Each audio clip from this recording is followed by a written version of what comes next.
Good morning from Bangla. এখন ঘড়িতে বাজে সকাল 6:28।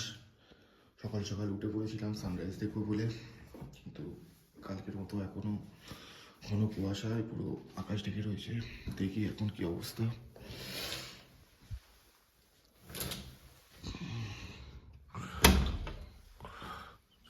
খুলতেই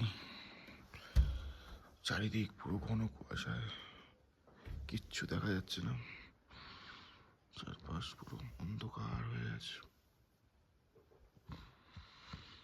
নিচে শুধু একটু একটু আবছা আবছা গাছ দেখা যাচ্ছে। ওখানকার কিছু স্থানীয় মানুষ ঘুম থেকে উঠে পড়েছে।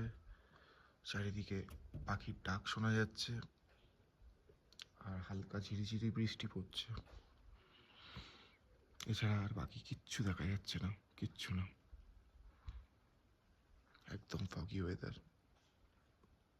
ওয়েদার ক্লিয়ার থাকলে জানলা খুলেই পুরো সামনে কাঞ্চনজঙ্ঘা দেখা যেত।